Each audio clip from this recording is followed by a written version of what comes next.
नमस्कार दोस्तों, मैं घनेंद्र आपका स्वागत करता हूं मैथ एक्शन पॉइंट में। साथियों, आज हम सीखने वाले हैं दूरी और चाल के कुछ प्रश्नों को। तो समय, दूरी, चाल सभी इसमें इंक्लूड है। तो दोस्तों बड़े ध्यान से देखेंगे। चैनल पर नए हो तो पहले से प्लीज सब्सक्राइब कर लीजिएगा और बेल आइकन को दबा दीजिएगा। ठीक है, चलिए दोस्तों सवाल को देखते हैं। सवाल दिया है, यदि 90 मीटर लंबी ट्रेन 210 मीटर लंबे प्लेटफॉर्म को 20 सेकंड में पार करती है तो ट्रेन की चाल ज्ञात करिएगा। ठीक है, चाल ज्ञात करिएगा। अब चाल बराबर एक सूत्र होता है, दूरी बटे समय। अगर आपको समय पूछा जाए तो आप समय भी निकाल सकते, दूरी पूछी जाए तो दूरी भी निकाल सकते, चाल पूछी जाए तो चाल भी निकाल सकते। ठीक, इसको हम लॉक कर देते हैं। इसको आप ध्यान में रखेंगे, इसको आप कभी भूलेंगे नहीं, आपको भूलना भी नहीं चाहिए, क्योंकि यही एक ऐसा फार्मूला है जिससे सारे सवाल इसके हल हो जाएंगे। आपको किसी दूसरे फार्मूले की जरूरत नहीं पड़ेगी। अब दोस्तों ध्यान से देखिएगा, अब क्या दिया है, मीटर प्रति सेकंड में चाल आएगी, क्योंकि 90 मीटर दिया है और सेकंड में इसका समय दिया है।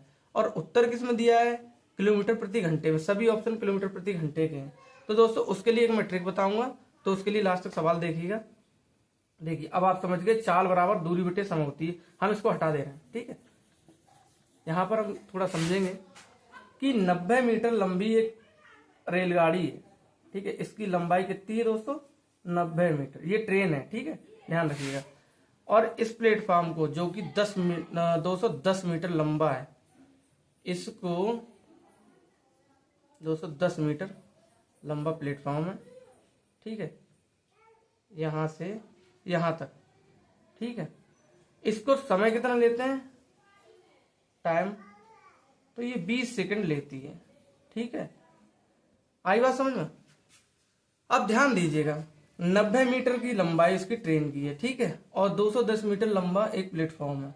तो दोस्तों ध्यान रखिएगा, इन दोनों की लंबाई जो होगी वो जुड़ जाएगी प्लेटफॉर्म की या किसी भी चीज को जब वो पार करते। मान लो एक सवाल कोई ऐसा आता है जो आपको बता देगा कि ये ट्रेन 210 मीटर की है और एक ट्रेन है वो 300 मीटर की, दोनों आपस में क्रॉस करेंगी तो कितनी देर में पार करेंगे, या इस तरीके से सवाल बन जाते हैं। ठीक है, तो हमेशा इन सवालों में क्या करेंगे, उनकी स्पीड को भी जोड़ते हैं। अगर इसमें क्या है, प्लेटफॉर्म चलने वाला नहीं, तो यहाँ पर क्या है कि इस प्लेटफॉर्म स्थिर है, इसकी ट्रेन की स्पीड तो सेम ही रहेगी, लेकिन लंबाई जुड़ जाएगी। ठीक है, और उस तरीके के सवाल भी मैं आपको बताऊंगा। ठीक है, चलिए देखते हैं। अब हमें कुछ ज्यादा नहीं करना है। इसमें क्या करना है, चाल का हमने अभी देखा था, एक फॉर्मूला दिया था। ठीक है, उसमें क्या दिया था कि टोटल जो दूरी है वो क्या है, 210 और 90 कितना, हम पूरा जोड़ ले रहे हैं, तो ये 300 मीटर हो गई, बटे में 20 सेकंड ये। ठीक है, अब दोस्तों ध्यान रखिएगा, जो मैंने ट्रिक की बात करी थी वो ट्रिक क्या होती है कि किलोमीटर प्रति घंटे में हमें बदलना है मीटर प्रति सेकंड में आए हुए उत्तर को। ठीक है, तो हम इसमें क्या करते हैं दोस्तों, 18/5 से मल्टीप्लाई कर देते, गुणा कर देते। ठीक है, ध्यान रखिएगा, अगर चीजें किलोमीटर, आंसर किलोमीटर प्रति घंटे में आ रहा है, हमें लाना मीटर प्रति सेकंड में है, तो क्या है, इसको उल्टा कर देंगे, 5/18 से उसमें गुणा कर देंगे, जो भी कैलकुलेशन होगी इसमें। ठीक है, तो दोस्तों बिना समय बर्बाद इसको सॉल्व करते हैं। ठीक है, अब इसको सॉल्व करने में कुछ ज्यादा बचा नहीं है, हम इसको 0 से 0 काट दिया, और 15 दूनी 30 होते हैं, तो हमने 2 की 15 बार जब भाग करी तो 30 हो गए। ठीक है, गुणा करी तो 30 हो जाएंगे। ठीक है, अब दोस्तों देखिएगा, 5 3 15 होते हैं। ठीक है, और 18 3 54 होते हैं, तो ये किस में आ गया दोस्तों, किलोमीटर प्रति घंटा, किलोमीटर प्रति घंटा। और ये क्या है, इसकी चाल है दोस्तों। ठीक है, ये चाल क्या आएगी दोस्तों, किलोमीटर प्रति घंटे में आ गई।